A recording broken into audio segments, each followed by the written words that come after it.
Hi, I'm Celia. Hi, I'm David. Today we welcome David to my channel to share about study abroad life part 2. David is also one of my classmates. We both study in MNC marketing at University of Manchester. It is quite hard to tell at the first glance where David came from. When I first met him, I thought he's from Korea because he weird like Korean. But listen to his accent, he doesn't have Korean accent or Chinese accent or Japanese accent. So why not just let him introduce himself for you? Okay, so I'm David. I come from Czech Republic, surprisingly. The reason why I look Asian is that I'm actually Vietnamese.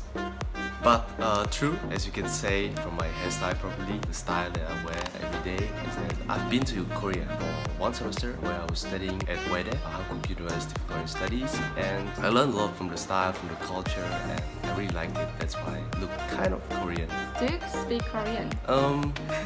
I wouldn't say yes, but I can say some phrases. I can order food. So is your native language? My native language is Czech, obviously, Vietnamese, and I speak English, I would say. Okay, David, the first question I want to ask is, what is your first impression when you arrived in the UK, especially in Manchester? So when I first came here, I felt like the city offers me tons of opportunities to meet new friends from different multicultural backgrounds. Also, the food was amazing. What I liked the most is probably pie mash. Pie mash? Yeah, have you tried it before? No. Oh, you should try. Okay, I will Pie try. mash and Pie mash? It's made from potato. yes, actually it's more traditional than fish and chips. Yeah. So make sure you try it. Actually, they don't really eat a lot of fish and chip here, but just tourism book will recommend tourists to buy fish and chip. It's actually not that good, I think, in my opinion. Right. You have so many opportunities. You can, for me, it was Google Digital Career, different events, famous people coming to Manchester. Like last week, there was the director of media of Facebook for Europe and Middle East and Africa came here, and he gave an amazing speech. And also different events that you can attend and take the opportunity. We talk a lot about positive part of living. Feel like you really enjoy this city, but is there still any negative part in your experience when you study here? Unfortunately, yes. A few weeks ago, I was a victim of the crime. My phone was stolen. It was a new phone. It was a S9 Plus phone, Samsung.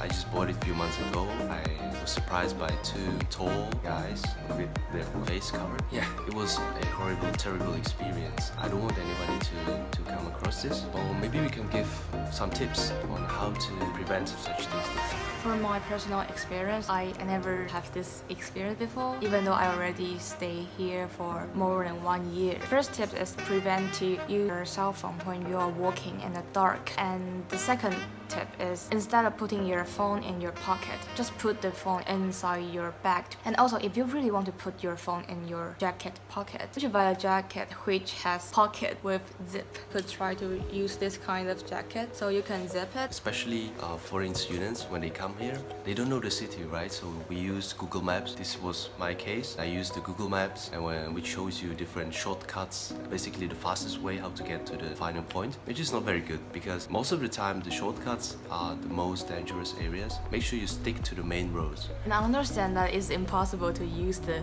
paper map. If you really want to use the cell phone to look up the Google map, you could put in your pocket but with zip. At least it won't fall out or taken by anyone.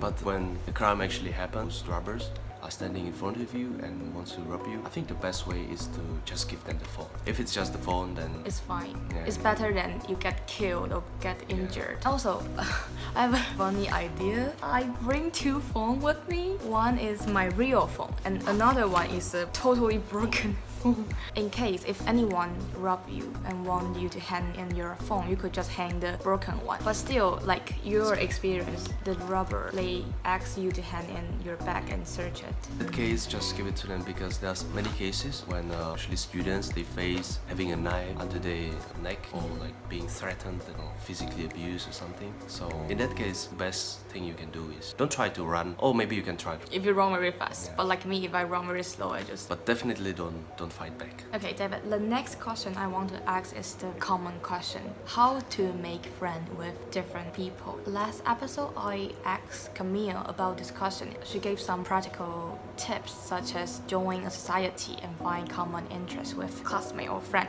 And also I feel it's quite different between the way that girls make friends and guys make friends. For girls, we just talk about like makeup, talk about food, and compliment each other outfit. And how about the way that guys make friends?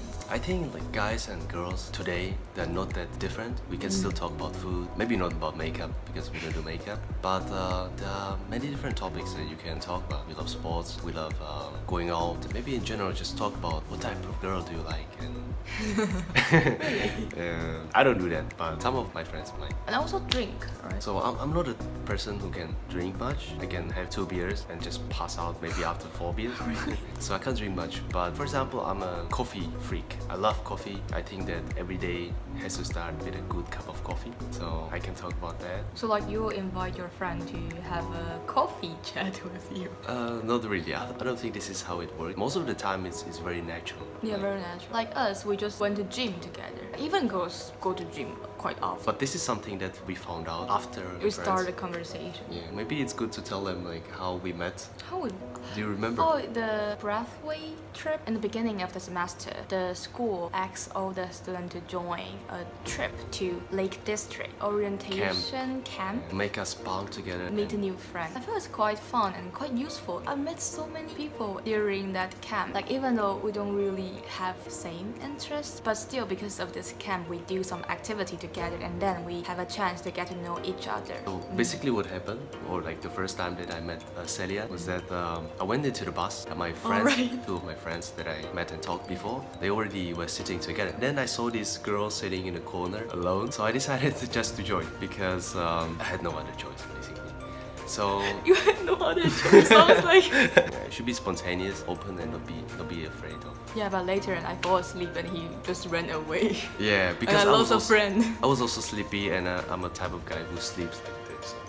So I need more space. Oh, anyway, it's not And important. then we found out that she's a flatmate of my different friends. Oh, right, yeah. And that's how we became friends.